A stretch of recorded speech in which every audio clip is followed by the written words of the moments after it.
Alamat ng virus. Noong unang panahon, may isang bayan na maunlad. Ang mga tao ay balisa sa kanilang trabaho maghapon.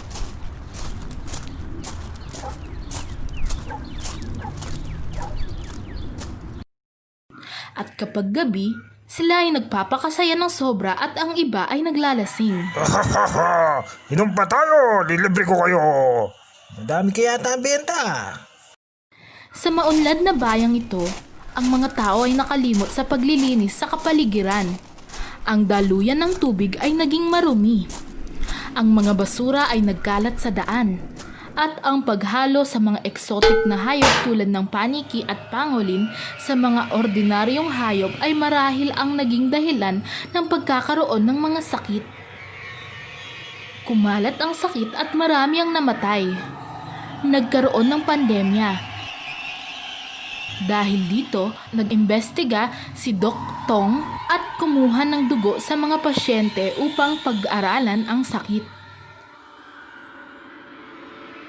Samantala, pinagbawalan ng mga tao sa paglabas para maiwasan ang pagkalat ng virus. May isang dalaga na ang pangalan ay Sarah. Mag-isa lang siya dahil ang mga magulang niya ay nasa probinsya. Naging malungkot siya dahil nawalan ng trabaho at hindi makalabas. Isang araw, habang nagpapahangin siya sa bintana, ay may nakita siyang lalaki sa kabilang apartment. Nagkausap ang dalawa at nagkapalagayan ng loob.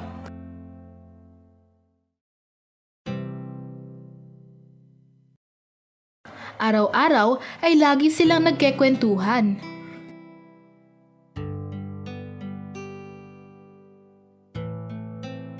Si Sarah ay nagluluto para mabigyan ng pagkain ng lalaki.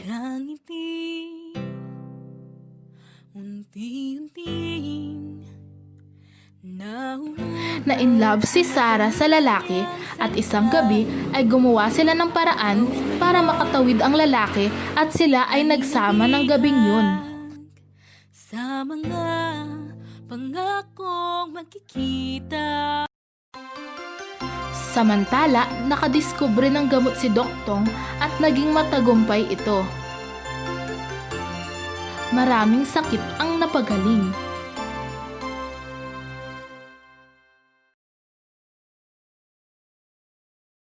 Si Sarah naman ay naghihintay sa bintana para makita ang kanyang minamahal. Ngunit, hindi ito nagpapakita. Sinubukan nitong sumigaw pero walang sumasagot.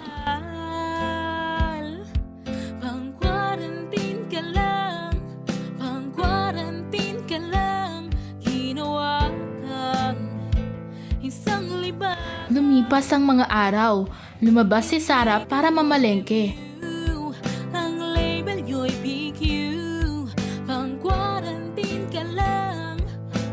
Nagulat siya nang makita ang lalaki na may kasamang ibang babae. Hindi man lang siya pinansin ng lalaki.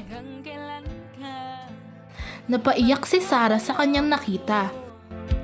Ikaw ngayon umiiyak dahil Umuwi na lang si Sarah sa kanyang apartment at nagmuni-muni sa bintana.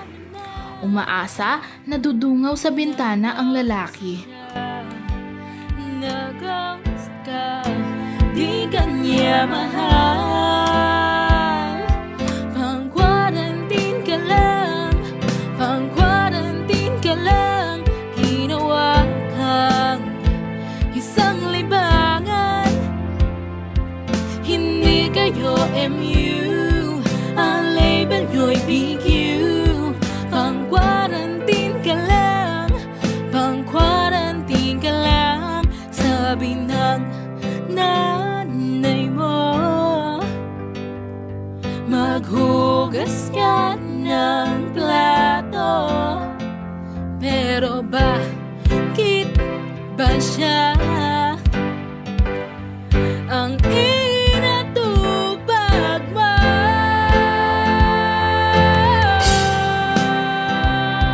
Yeah.